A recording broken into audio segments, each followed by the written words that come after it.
All right, but we got a little bit off track, jumping into talking about your adventure out finding this stuff in these retro shops. But you also sent me out to retro shops as well, and I want to dive into that because I have kind of like a haul that is almost as big as like episode 1, and so I don't know if this is going to transform this podcast into like a wrestling figure podcast, but I don't know. We both enjoy this stuff, so. Well, I guess at this point in this pop culture paradise, we're making our own enjoyment. So I just take it during this period, if this podcast goes on a while, that it's Jeff's Bone Cruncher phase. Yeah. To the point where he either gets all the Bone Crunchers he wants or he burns out. We don't know.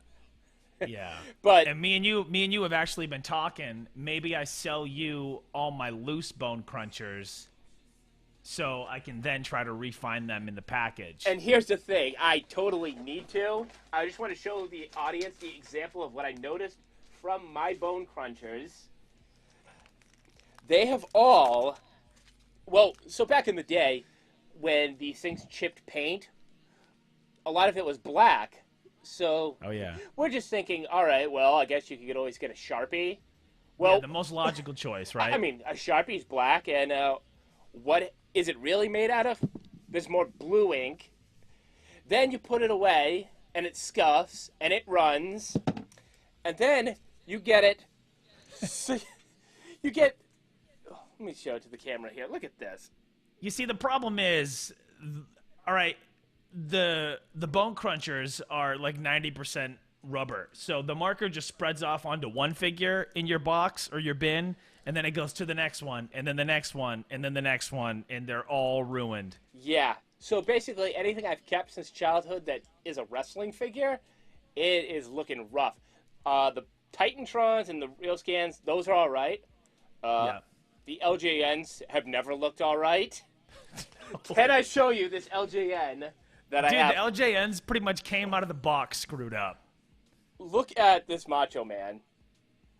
All right, well, one, he's missing a hand. All right, so what would it look like if Macho Man went outside to do a little work in the sun? Oh, my God. Macho has a farmer's tan. No, dude, he has third-degree burns on his back, bro. What did you do to him? Oh, yeah. Macho madness. Going in and saving little kids from having their house burned down. But that's outrageous, bro. So they've never looked good. And that kind of led me to, A, I wanted to broadcast how bad these things can turn out if you leave them alone for a while. B, I wanted to show the Major Wrestling Brothers podcast some of our creations, so I had to pull those out. Yeah. But C, your enthusiasm for Bone Crunchers has now made me want to go back and get clean copies of these and then put them on my figure display, which, honestly, I have no idea where I could find any more room. Dude, you don't have any. No. It's so bad. Yeah. So, yeah, I think at this point I'm going to have to buy those Bone Crunchers off you. You have, because he's got this big tin, not tin, well, a tin when it's like one of those anything. Like plastic, one of Totes. those plastic bins you'll buy at Walmart. Yeah, like a tote, like if you were to move like I did. Yeah, and the tote has a bunch of wrestling figures that you bought off your sister's boyfriend at the time.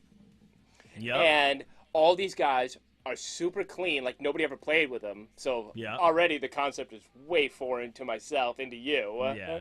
Like, where are the arms being re-glued back on, or this monstrosity, you remember him?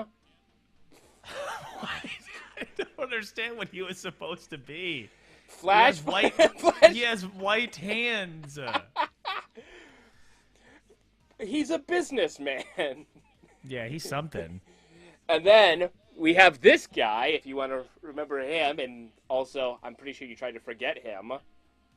Oh, man. Yeah, I don't... All right, so that was like Bradshaw's body with like Thrasher's face, right? Yes. Yeah, with the assless chaps. That's classy.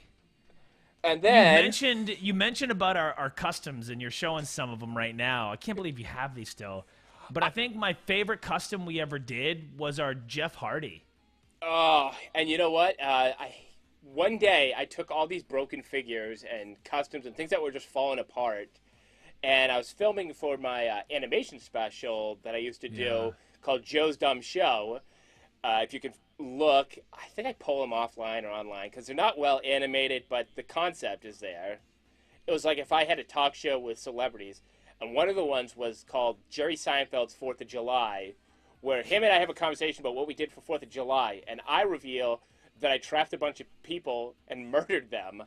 And what my murder footage was of me sticking a bunch of broken wrestlers in a fire pit. Why? And setting off a ton of fireworks. And one of my sister's favorite stories is the neighbor at the time flipped out because me and my cousin Nikki were out there doing this, and it's just burning plastic up in the air. And it stinks so bad. Yes, and he runs over and starts screaming, "My kids could be breathing this!" And his sister goes, "Well, you should have just said, my Nikki is breathing this." Yeah. And I clearly don't care about his well-being. So there is footage of all these wrestlers just slowly melting, and he might be in there. But I did save your favorite, Rikishi. All right, so this was, Joe says, "Hey, man, I think I have a Rikishi for us now." "Oh, really? Like, what did you do?" "Oh, I took some sort of yellow, like, acrylic paint, and I just painted up Yokozuna, so now he just has blonde hair." It is so bad. So bad. He looks like he got into some custard pie. He did.